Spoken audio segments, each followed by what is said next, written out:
Hello and welcome to a new Osque video. Yeah, if that sounds familiar, this is the video for you. Stick around because in the next 5 minutes I'll show you how to fix it easily and no expensive tools needed. Grab some popcorn, sit back and hit that subscribe button to watch the video. It's free. And I think you can hear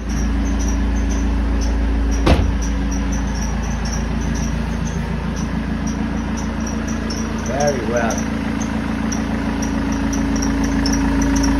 After a month, Lisa is getting really annoyed by this sound. Mission for today is to make Whitney become again silent. To start, we were needing more space. So by removing the 3 T20 Torx, we removed the air intake and also the front cover of the engine that was secured by two 5 or 6 mm Allen key. Now, as we have created much more space, let's see if we can determine from where this noise is coming from.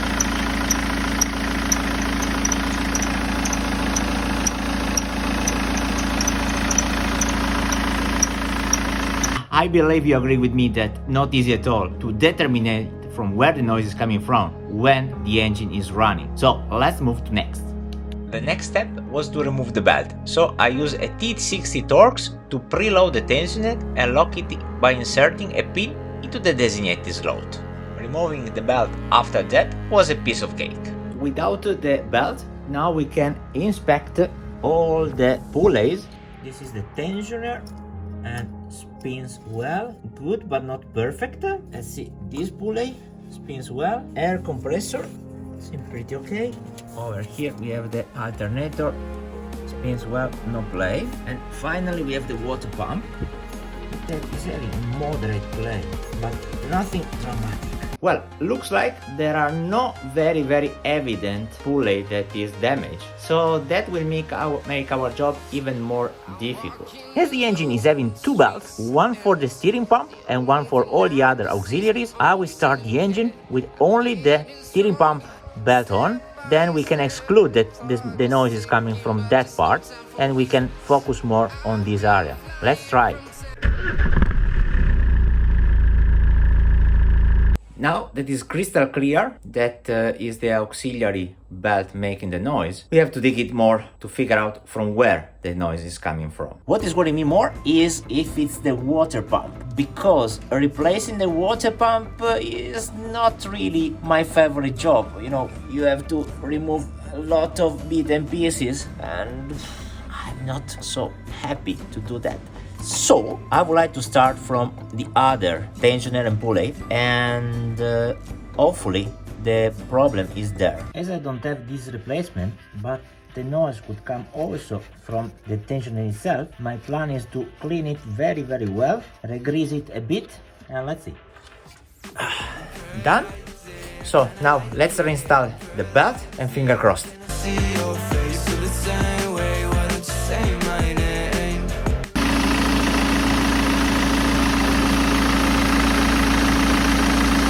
Apparently, we have partially solved the problem.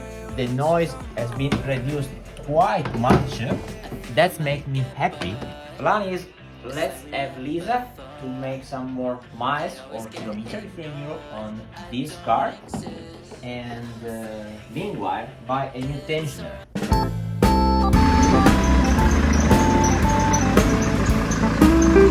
We have inserted a pin. And now we have the possibility to access this T50 Torx to remove finally the tensioner. But as you can see on our way, we have also this pulley that is annoying us. So we have to remove also this part.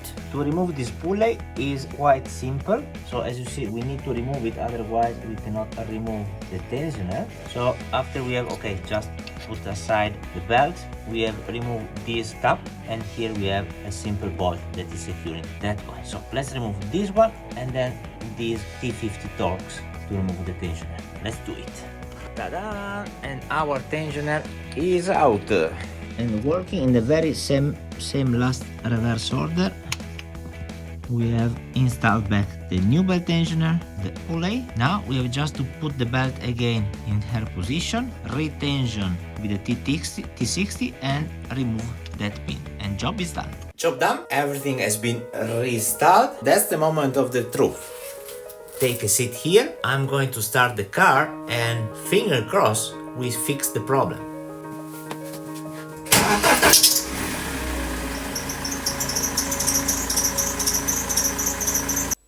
Actually, I feel a bit stupid because the problem was not on the tensioner, so I believe I spent 40 euros for a new belt tensioner for nothing, because the real issue was the belt itself. So I think I need a new belt.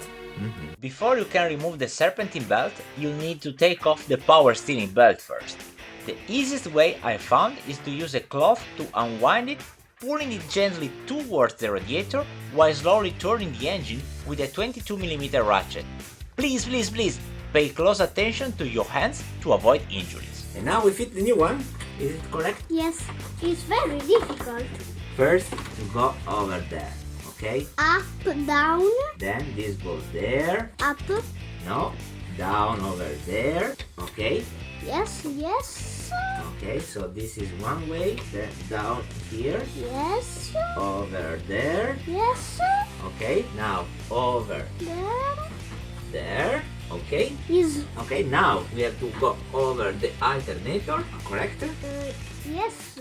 And finally over there. So, This is cool. this is cool, Yes. and this is correct.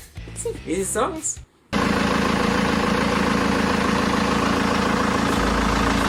Done. I hope you enjoyed this video. Please consider to subscribe and see you in next video. Ciao ciao. And well, if you are not confident on remembering how to fit the belt back in the position, maybe you can consider to simply take a picture of the belt before removing it, so then you are bulletproof that you will put it in the same exactly position as it was before.